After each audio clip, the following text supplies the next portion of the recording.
Welcome back, everybody. I'm here with Frederick Tack, not only an engineer, but a level 4 Arizona wastewater treatment plant operator, among other things, and we're going to get into that. And he has graciously agreed to do an interview for the YouTube channel so that we can maybe give those out there who are not just operators, but maybe even engineers, give a little bit of a different perspective. So a lot of us come in with not a ton of education, and some do, and I really think it's great to have a diverse showing on the channel of the different people that can be involved in wastewater treatment. And we're at Tri-State Seminar in Las Vegas right now, and you've been volunteering for this for what, 10 years? For 10 years, I've been part of the program. Had the fortune. I co-chaired several tracks over the past 10 years, and just this year I started co-chairing the wastewater treatment track. Great, awesome. Well, thank you so much for being a part of this, and I'd like to just dive in like I normally do to ask you a little bit about your background and what got you, none of us grow up thinking, man, I'm going to be in wastewater treatment. So what was it for you that got you into this industry? Yeah, Sean, I appreciate that. And thanks for having me. For me, I didn't have those aspirations as a kid, right? I didn't have that awareness. So I actually started in the industry as a technician. I was attracted to the construction industry just for the job, right? Some stability. So I started as a technician back in my mid-20s, so starting late in that career profession anyway, and started as a tech. So I was doing field sampling and survey, and later that changed into some design and learned some design drafting. And at some point in my career, I realized that I really wanted to be more like the people who were making a difference. So those utility managers, those engineers. I remember asking my boss, like, can you give me some sort of homework? Like, how do I advance in this career? Also, struggling to look for mentorship and direction. He was like, no, you have to go to school for that. So I went to school for engineering, civil engineering, got out of school, came back into the career with that job. 10 years later, I went back and got my master's degree. Nice. And when I came back out of that, the firm I was working for was involved with contract operations. And I specifically had an interest, because I just got exposed to it, water and wastewater treatment. So I had asked for the opportunity, hey, how could I go see these water and wastewater treatment plants? How could I be a part of that? And the general input I got back is we don't really pay engineers to do that. That's a different specialty.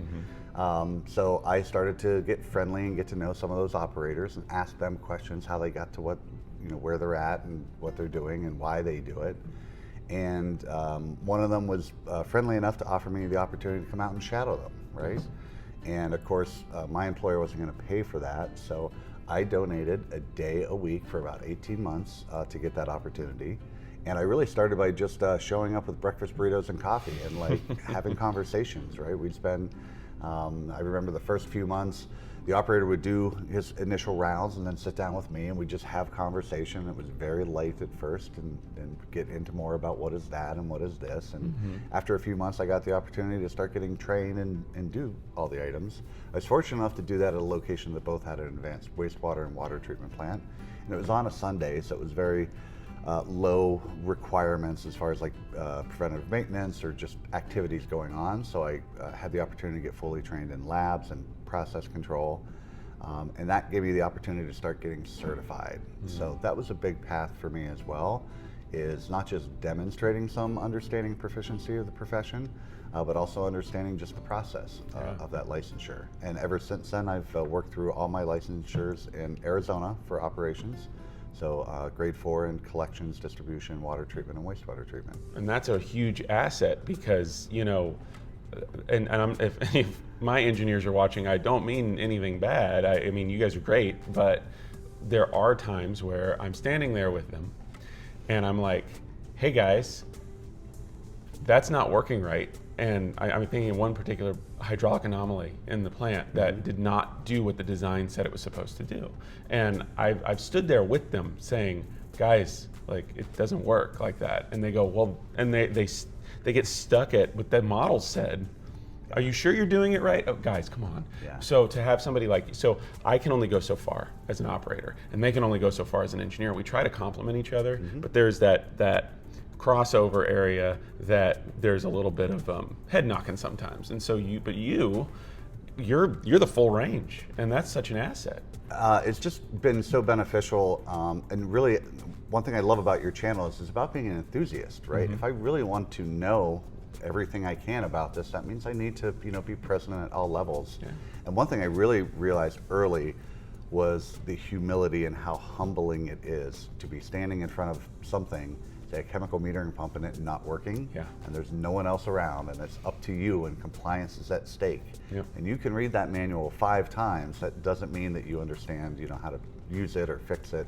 So that really opened up more just understanding in my and when I'm working with operators with the engineer hat on, is that they probably know the answer. It's my job to listen. It's my job to use the right words, talk in the same language to be able to communicate similarly, versus when I have my operator hat on, that I'm also listening to the engineer and understanding what their intent or interest is, and trying to help them understand why that does or doesn't work. Yeah. No, absolutely. And I'm going to get back to one other thing you said, and I have not said this to anybody to do this yet, but it makes total sense. It's not bribery, but we call it greasing the skids. And if you were to bring breakfast burritos and coffee to a plant, they will probably listen to you, especially the shift operators. But my first CPO, he did that kind of thing with the lab. We had a third-party lab, and he would randomly show up, no samples. Yeah. He would go to the lab with coolers of Gatorade, Nice. and he would come get his cooler back, but he would come with pizzas, and I was always like, Rich, we're the customer. Yeah. Like, what are you doing? And he said, look, one day I'm gonna need them. And he was absolutely right. Like, it was all about building that relationship. It sounds like bribery. It's not. It's just being friendly. And that was really a savvy move that you did to kind of get in there, because some plants operators can be a little crotchety. Yeah, And absolutely. Food's a great mediator, right, Yeah. in all situations. Those conversations can be difficult too. Let's say you had that opportunity to shadow an operator and get that opportunity. You might not really know what to talk about or how to start those conversations. So food's a great foray to, have a break while you're eating to think about, things you want to ask. Absolutely. And so with many of the young engineers that I've trained over my years in my career, I encourage them to get at least one grade or try to get one certification grade as an operator. One thing it does is they have to take the exam. So then they get familiar with what the level of competency and expectation is for different grades of operators. Very smart. That helps them understand that. And then 2, they have some credibility, like actual certification. Especially, engineers want to participate in startup of process equipment and materials. If you want to actually touch anything, the owner's not going to let you touch it. The contractor's probably not either. So having a little bit of certification or grade can help add to your credibility, and the more likeliness you might be able to get to touch a button or be involved in the startup in a meaningful way. Very, very good. So there's some themes I'm seeing among the interviews I'm doing with people, and it's starting, like we've now, you're at a really great place in your career from what I can tell. I'm at a great place in my career. The people I'm starting to interview right now are in great places in their career, and I'm seeing a theme, which was I volunteered for my OIT, or in my case, I was a maintenance worker cutting grass and cleaning bathrooms for a state park, and they were in dire need, and I found myself with no pay bump in lift stations. Yeah. And it was like, well, I had already understood that was kind of the culture. That's what you had to do. And it's not like we abuse people. It's not like that, But one of my good friends once told me OITs get paid with breadcrumbs and attaboys. And it's really unfortunate, but that is the nature of the thing. So what would you say to those who, I call swinging for the fences? They're thinking they're going to get the East Bay Mud OIT job by doing the Sac State book, which I try to reality check. That's very unlikely. And I know chemical engineers that try to get that job, and they made it to the finals, but they didn't. They didn't get the job. So what would you say to people who kind of have those high hopes? I'm not trying to dash dreams on the rocks, but high hopes maybe to meter those expectations. What would you give advice to somebody trying to break in right now? Where would you tell them to start? Yeah, so I really appreciate the way you put that. I wouldn't call it metering. I would call it's really stepping stones. Everyone's career path is different. That's something I didn't understand when I would say at that point. Okay. And this isn't a linear path for anyone. It's true. Right? Yeah. So it's the idea about maintaining really, it's the 4 C's I call it. And one is just being curious, right? People always ask me, like, how do you become a subject matter expert? Like, how do you end up showing up at the table and you know what you're talking about? It's by doing all the work and all the steps that it takes to get there. And that really starts by just being curious. Asking those who do know what they're doing, how they know that. how'd they get there, why do they do it that way, and just having that really honest, enthusiastic curiosity to it. That will help lead you to the path. Most people love talking about what they do and how they do it. So taking time to ask people about that around you may empower them to share some of that responsibility or role or knowledge with you, which will lift you up. It'll also lift them up and free them up to do other things. Yeah. So where I've seen my favorite professionals, whether they're operators or engineers, they are givers. They give their time, they're curious, and they support others in what they're doing to the point where they become the ones doing it. Yes. And that's that first step, and that's that multiple steps along the way. The other C is to just be, have the courage to be present and participate. You don't have to be the most qualified person in the room to participate. Participate's about listening. It's about being there. It's about absorbing that in and being willing to maybe show up and do things that others, don't see the opportunity for. It sounds really simple, but like the showing up early, asking what you can do to help, staying late at the end to help things get done. In my career, I didn't leave my workplace until my boss did. Right? I was like, what can I do to help you finish and get out of here? And all that did was provide me other opportunity. Granted, when it was in operations, maybe I was, mucking out the basin or burning ice or, Sure. Doing something like that. But it helped build that relationship and that trust as well. Yeah. So those are important parts. Yeah. Absolutely. And I just gave my nephew this advice about 6 months ago, or maybe a year ago. Time's moving crazy fast right now for me. I told, he's getting into his adult career, and I said to him, the advice I gave to him was volunteer for everything, say no to nothing, within moral and ethical boundaries, of course. Absolutely. And there's also, you have to defend your personal boundaries too, right? Yeah. So Sure. you be able to draw the line with that. And the one other piece I would definitely put in there is take time to invest in yourself.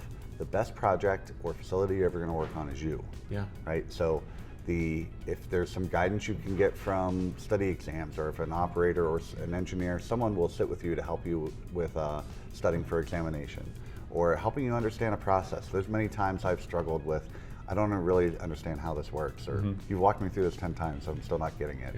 Yeah. And what I learned is I probably need to ask someone else, right? Is there someone else who can describe this to me differently, or take the time? And you don't always have that. And that's really where I think that drives that nonlinear path through your career. You're really looking for leadership or mentors that will, see that spark and curiosity in you and help provide that path and that space and time for you to learn, because we all also learn at different paces. And then ideas for people looking to start too. My favorite and best professionals started like reading meters or cutting grass in the parks department, and just wasn't aware of the water, the water and wastewater side of the practice. So looking for those opportunities. You mentioned East Bay Mud, what a coveted role that might be. There's thousands of other utilities that need help and probably have greater opportunity for you to learn and grow from. So don't be afraid of those opportunities either. We all have to make a living, so at some point if the pay is not enough or doesn't work out, it's totally fine to look for that other opportunity. But trying to chase the dollar or an extra dollar here or there doesn't always equate to a better situation, especially for learning and for growth. What I've found is follow your passion and enthusiasm, which may change. I didn't start with an interest in water or wastewater. That grew and developed over time, and then I chose to keep pursuing that path, and the money then followed that path behind, right? So the profession, build your credibility, your certifications, your capability, and those opportunities that will pay well and support you well will definitely be able to be found. No, absolutely. No, that's great. And something I try to tell people is I was recruited in. I didn't ask to be involved in this. And then I fell in love. Whereas people like the East Bay Mud thing, I know we're beating the drum on that. We'll get off to the next topic here in a second. But I think people really are like, oh, that's the one. And it's like, I just was at a CB event in Paso Robles like a month ago. And I was just this guy that parked next to me in the parking lot. We talked as we were walking in. He said when he went for his OIT, he was like a mechanical guy. He's got some mechanical skill. He was the only applicant. Yeah. And and now he's a certified operator, and the the cycle that happened next when they hired an IT, there were 5 applicants, and he just kind of got lucky. Yeah. So broaden out. Like, you just don't know who needs you, like, and who's having a hard time hiring. There's some utilities that struggle. Yeah, absolutely. So anyway, Frederick, I'll ask you just one or two more questions. We'll be on our way. Yeah. If you got a time machine and you could go back to young Frederick, what all the knowledge you have now, one piece of advice, you could just tell him, 10 seconds of his time. What would the sentence that you could tell him? Great question. It'd be start earlier, right? Time will decide what you will do if you don't decide for yourself. Right? That's great. So I wish I would have started a little bit earlier. I would have been on this path earlier. Maybe it wouldn't have been the same path, right? But I, spun my wheels a little bit in my early 20s on, like, I don't know what I want to do. And I was lucky to fall into something that I ended up falling in love with. But it was me making the decision, like, I'm going to study, or I'm going to try at this, or I'm going to go get I went and got my associates before I went and got my bachelor's, and took all those little steps along the way. And had my own indirect path and pauses along the way, but really just, if I had started earlier, I would be in a different place right now. Yeah. For sure, that's very wise. Now, before we leave, and wrap this thing up, is there anything that we didn't cover, career advice, industry, anything you can think of that you would like to share with people who are trying to get in? Yeah, I would encourage others to consider and look at different credentials or certifications in this entire industry. There's not just the operator certification by state.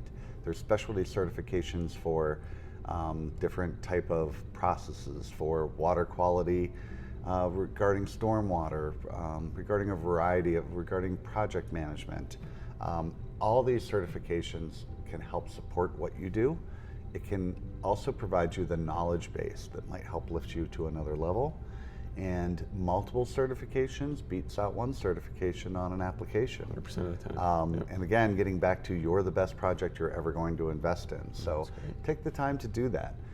I've taken plenty of courses towards the certification, and I was like, I'm not interested in this after all. But I learned something, and that was worthwhile, that helped me later.